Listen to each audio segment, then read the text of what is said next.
Hi! Welcome to Beloved Mama. I am Kiara, your best mom friend on these internet streets. Today, I want to encourage you to hashtag speak up and tell somebody that mama needs help. Not just a coffee break, but a break before you break something, before you break down, okay? You need a break before I throw this cup and be like, okay, it's broke because I needed a break. We don't want to do that. I want to tell you my story dealing with postpartum depression and anxiety. I want to tell you how I overcame, and I want you to know that I believe that there is hope for you too. Stay tuned. Let's overcome. Let's overcome. You see this cup right here? My sister got this for me, and it says nourish, because we mamas, we need to be nourished. My journey with postpartum depression began when I had my second son, Joey. When I became a mompreneur, there's always this talk about hell to the mompreneur. She's doing this, she's doing that. Look at her IG, it's on fleek. She's doing it all, but really? Nuh-uh. That mama at some point gonna need some help. Okay, I'm telling you from experience. And if she don't need help, that's the mama that I need to be following. Like, where you at, mompreneur? They don't need no help. Like, come DM me. Okay? I need to hear from you. The reason why I started my journey becoming self-employed, it was to just be home with my boys. I didn't want to miss them growing up and doing like little things like discovering their hands or their first steps. I wanted to be there for that, and I knew that I would not be able to sitting at my desk every day. So I made a deal with Paul that if I replaced my full-time net income, net, not gross, like I had to be contractual even with my husband, that if I replaced my net income, that I could leave my job. Lord have mercy. Lord have mercy. I had 3 months to do it. Woo! I spent the end of my pregnancy, my 3rd trimester, earning my mompreneur status. I mean, I was writing proposals, sending contracts, and at 8 days postpartum, I signed my very first contract. Like, it was happening, it was legit. And at 14 days postpartum, 2 weeks, I was submitting my first deliverables. After I deliver it, I'm submitting deliverables. I don't really understand, but I did it. I was all of a sudden a stay-at-home mom working with a toddler and a newborn. I had no idea what I was doing or what the heck I was getting into. Nobody told me what was I doing. Nobody told me. Why you ain't tell me? I was so anxious about having to leave both of my babies now to go back to a full-time job. Like, what if I couldn't replace my income in such a short period of time? There was a time I remember having my very first anxiety attack. It was like the anxiousness just came up in my throat, and it just like choked the breath out of me. And I remember like hunching down in fetal position on the couch and just rocking back and forth and saying like, God, please help me. Like, I don't know if I could do it. And I said, just make it all work. Make it all work. I wasn't even able to hear him.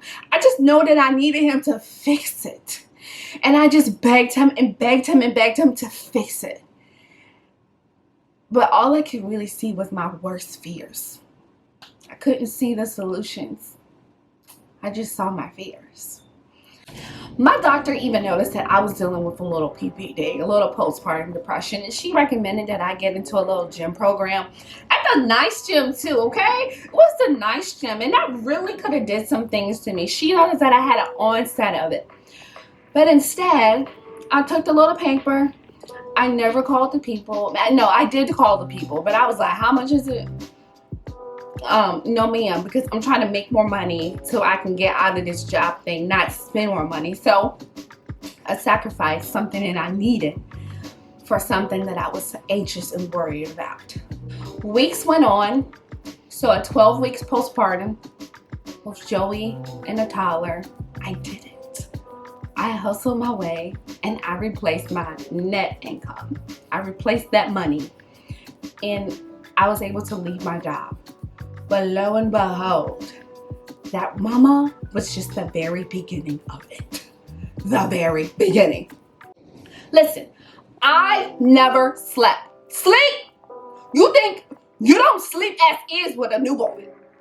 Try all this work I had to do. I was trying to get 24 hours in a day, every day. Like, I need all of these hours, all of this. I was trying to get that because I had so much to do. There was a time I pulled an all-nighter, got on an 8 a.m. conference call, had the nerve to, okay? I was literally so tired that next morning. Well, it wasn't even the next one. I don't know what you call it because it's all one day. Like, if it's Tuesday when you pull an all-nighter, it's still Tuesday. Like, when did it become the next day when you pull an all-nighter?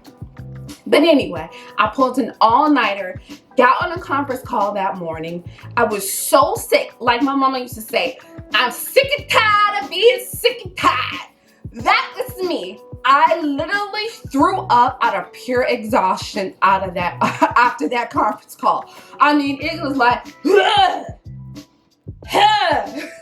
and guess what? I had a doctor's appointment to go to at like 10. I did not reschedule it because I'm like, what the heck? What's the point of me rescheduling so I can deal with that another day? No, I say, you know what? We're going to get our clothes on, we're going to get dressed, and we're going to go to that appointment. I didn't stop. Nope. My whole life revolved around I got work to do so I can be home with my babies. I was in the room, but I was not present. This was not what I wanted.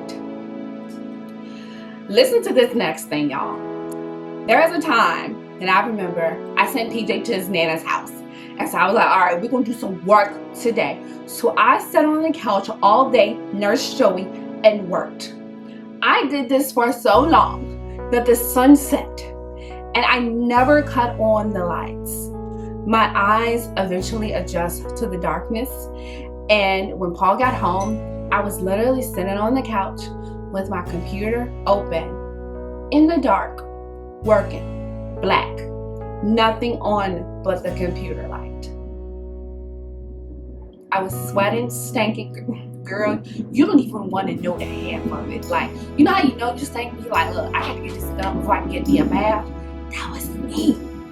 I was being consumed by my efforts to be with my baby, but I was deteriorating in the process. I was constantly feeling the burden of not being enough, barely meeting deadlines, and working. Like, not even like, just, like, I had the baby, like, that's all I did. Nurse. That's all I ever did. Even while I was cooking, working, my mind was either thinking about work or on a project, thinking about how behind I was or how I was failing at life. And it was constantly going over and over again in my mind. A year later, I eventually went back to work part-time, thinking that was the structure that I needed. Genius, Kiara, genius. Now I have freelance work, part-time job, and a whole family. A whole family. Hold on. I got some water on my glasses. Y'all, people would say, Kiara, I don't know how you do it all. And I used to say, I don't know either, because I'm not doing this, and I don't. Like, something has to give, and something was giving, and who was it? It was me. I kept going, and I fell like 6 months behind on my freelance work. Like, can I cringe again at that? I eventually did caught up, but Lord have mercy. I don't want to think about that. Lord, let's just go on. Let's keep going. I was functioning with no margin.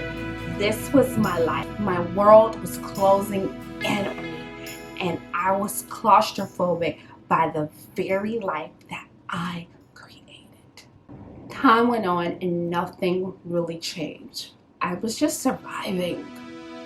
And then I had so many complex situations on top of that going into my personal life. Life has the nerve to keep on going. Like, it doesn't care. During that time, I became pregnant with David. Whoa! A whole nother baby. He's a blessing. But you mean to tell me I got a whole nother batch of hormones? My living situation was getting way too small. It was already small, but it was smaller. Paul left his jobs of 8 years. Cars breaking down. Moving while pregnant. Y'all mamas know that Joey got sick and went to the ICU. I had a sick family member that passed away. Extended family issues. And not to mention marital issues. You think I had no marital issues dealing with all this stuff? Do you think I was a pleasant person to deal with? I literally could not.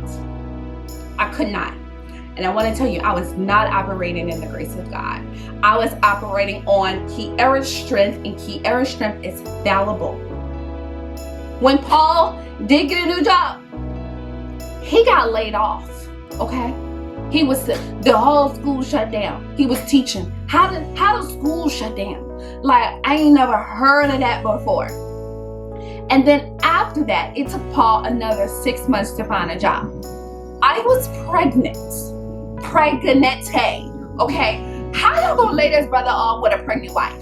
He got a whole pregnant wife. Okay? A whole number of pregnant wife.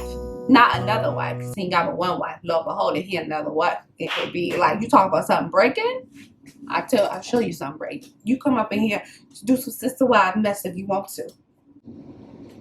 Anyway, I was like, how do you got laid off? What about our insurance? Like, we were doing a home birth, so I had to make some preparations. I was worried about the details, and I was still working part-time, and I was still freelancing, and it's now more than ever I felt the pressure to perform. Paul did not put that pressure on me, but even though sometimes your husband doesn't put pressure on you, you still feel the pressure because you know there's a need and you know that you have the tools to fulfill it. But God ultimately is our provision. So we had David, and it was one of the most beautiful births. We had him at home. We had an assisted home birth with a midwife, and it was by far one of the best experiences of my life. I don't know how we made it during that time, but we did. I eventually left my part-time job, kept my freelance work, because I was mentally up to here. Y'all, listen, that summer, my middle child, Joey, I love that boy. Listen, don't get me wrong. I love that boy, but that boy, I'm telling you, he tried my entire existence. Joey, Joseph, the very child that I came home to be with. I went through all of this stuff because I had you, my second born, and I was determined that I was going to stay home with you, and you're going to sit up here and try to scream at me and throw all these tantrums like you crazy, trying to make me go crazy. Me and this boy, we got into screaming battles. Screaming battles. Like, okay, you want to yell at me? Go in your room. Go in your room. I shut the door so bad on him, it broke. I ain't gonna talk about it. When I said you need to get a break before you break, like, I broke the door because I was so infuriated, whatever, with this child. I was fighting the wrong way and I was losing. I was screaming at God. I was like, why? Why? Is this some cruel joke? Like, are you serious? Y'all, I was having perpetual anxiety attacks. Perpetual, over and over. Some days I literally could not function. I wanted God to fix everything. I wanted him to fix my life, but he wanted me to overcome through him. He wanted me to gain the strength in overcoming. He is a loving father, and he wants to train you. He doesn't want to fix it all for you. He wants you to grow. But I wanted to run away. I felt that no one heard me, no one understood me, and nobody saw me. I was a stay-at-home mom, self-employed, 3 whole kids, a wife. I felt like I was good at none of it. And I especially felt like I was very bad at being Kiara. I needed more than a pedicure, mama. Even though decrusting the toes ain't never hurt a soul, okay? Like, you let somebody get the crust off your toes, you feel like you walking into a new life, okay? I needed more than a sweet tea, even though a sweet tea ain't hurt. I needed more than a trip around Target, even though a trip around Target ain't never hurt nobody. I needed more than that. I remember going to go get our Christmas tree and yelling at Joey because he lost his coat and his hat that I just put out. I'm trying to prevent anxious moments, and you're gonna lose your whole coat. And I didn't have it in me to be like, okay, you just gonna put this overcoat on, you just gonna be cold out there, because then I didn't want to feel guilty. So I yelled at him, and eventually we found. On the way to go get our Christmas tree, I fought every urge to get out of the car and run. That was a common theme in my life. I had a strong desire to run, to escape, to get away from it all, to say, I quit, I cannot do this, I do not want to do this. I don't know how I created this life, but I don't want it anymore. I don't want it. I can't do it, and it's just choking me. I needed a return to me. I needed to return to the person who God made me to be. I needed to be wrapped up in His love so I can rediscover who I was. Not Kiara the mom, not Kiara the wife, but Kiara, beloved daughter of God. That's who I wanted to be. That is when I decided to speak up and say, Mama needs help, y'all. I need help. For once, I had to be okay with choosing me. Birthday to you. Happy birthday to you. Happy birthday, dear. Mommy. Happy birthday to you. God instructs us to love your neighbors as you love yourself. We hear this, and I know I thought that meant that my love shall always be self-sacrificing, to always put others before me. But let's look at it this way. Let's flip it for perspective. How about we say this? As you love yourself, love your neighbors. You can find it in Matthew 22, verse 39, and it's the New Century Version. That was my children's Bible version. Hit on it if you want to, okay? Let's say this. If you love yourself poorly, you love your family poorly. You, mama, ultimately project the love that you have for yourself. Let's look at it like this. Love your neighbor, your husband, your children. Wow, you love yourself. Let's get that spirit of wow, like at the same time. And your self-love is found in the one who created you. So love your neighbor while you love yourself. In effort to fulfill that command to love others as I love myself, and my family was suffering because I was not okay, I decided to love myself and get professional counseling. Not phone a friend, but professional counseling. And this was a turning point for me. Through counseling, I was able to become aware of the anxiety that I was facing. Fear of disaster, things blowing up, falling off a bridge. I would play rescue scene after rescue scene over and over in my head to try to get it right, to try to save myself in my mind. But we know that fear is not satisfied. It's just hungry. It wants more and more and more of you. I experienced intrusive thoughts that are not even worth mentioning. Internal bullying, depression, just spacing out and just like dazing out, just being like, like I was not even inside of my own body. And then after that, like a sudden rage, and I lost my passion. Even this very blog that I am so passionate about being your best friend on the internet, mama, like I lost my passion. And the enemy comes to steal, kill, and destroy. He comes to steal your joy. He comes to kill everything that God has destined to live. And he comes to destroy you. And we gotta take that back. There's no way that if it was not for God that I would even be sitting here right now talking to you and I would have cried. Whew. Okay, I'm gonna cry. Okay, mama, I do want to say this. If you are having suicidal thoughts, stop this video. I want you to know that you can overcome these thoughts. They are not you and they do not belong to you. I want you to stop this video and I want you to call somebody who can lead you to the help that you need. You can overcome it. Sometimes you just need a little bit of help in getting there. I believe that victory is for you.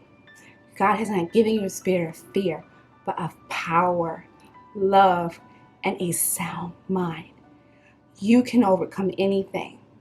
Your life is predestined and God has a perfect plan for you. It is written in God's book. My friend Kaya said that God wrote a book about you. And you, mama, you, my friend, will live out every detail of it. I want you to choose life. I want you to choose it for you. And I want you to choose it for your children. They need you and I need you. You can do it. I know you can. I started my journey of mental healing by praying for peace. And the moment I prayed for peace, it actually got kind of chaotic. I look at it like cleaning up. When you clean up, especially like Marie Kondo style, you put a big pile of mess out there in the open. And when you do, you're taking things from hidden places and you're bringing them to light so you can deal with them.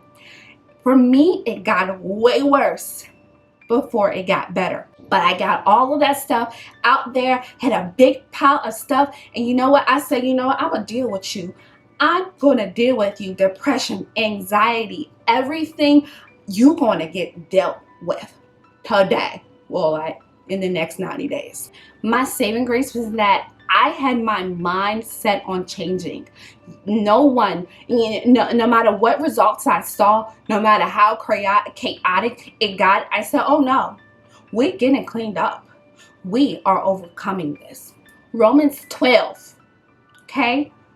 It says, do not copy the behaviors and customs of this world. Y'all, it says, but let God transform you into a new person. He was going to transform me into a new person by changing the way I think. And it says, then you will learn to know God's will for you, which is good, pleasing, and perfect. Woo! That's what I held on to.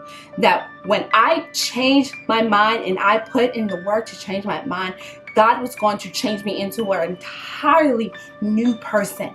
Mama, and I am here to tell you that God's word is true. It has never failed me, and I believe it. And I'm going to tell you why.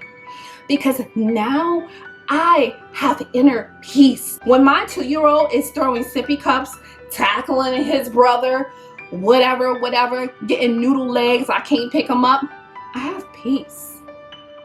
When there's a mess, or when something gets broken, like something from my wedding, I have peace. I am unbothered. God has not given me a spirit of fear or anxiety, but He's giving me power over my life. Love. God loves me, and I project that love to my family, and I have a sound and disciplined mind. I am stable. My environment no longer dictates my level of peace, but my peace influences my environment. I would constantly say, Kiara, be anxious for nothing, but by prayer and supplication with thanksgiving, make your requests known unto God. Tell Him what you need. And then the peace of God, which surpasses all understanding, will guard your heart and mind as you trust in Him.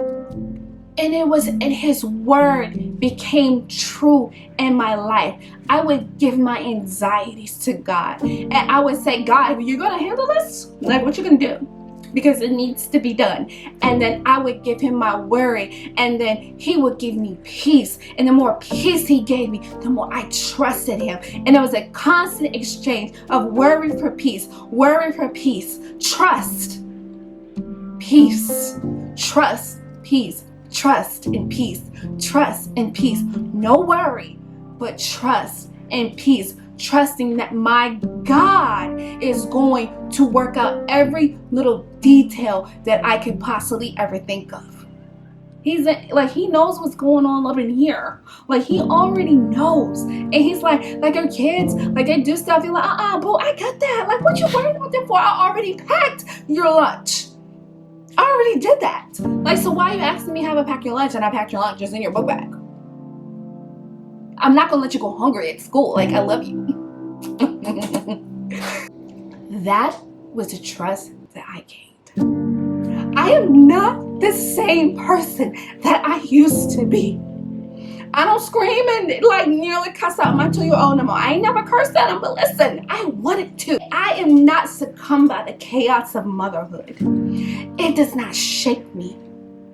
I am grounded in the unmovable and unshakable God because I am standing on my rock. He is my rock. He is the thing and the very presence. He is my help, and He gives me peace that I cannot understand.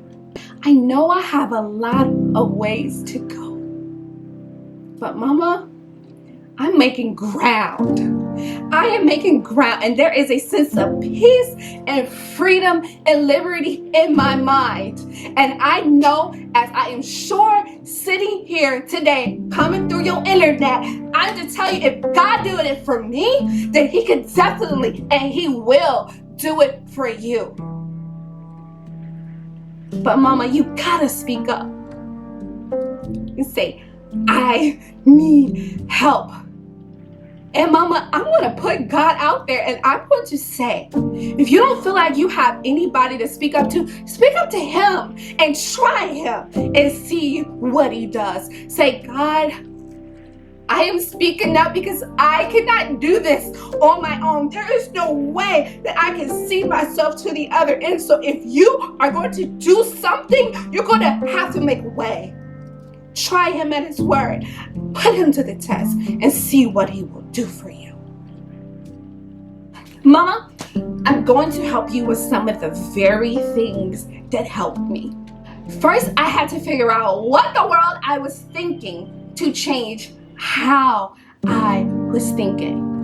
I'm going to show you how to gain that introspection. Believe me, I want you to get this.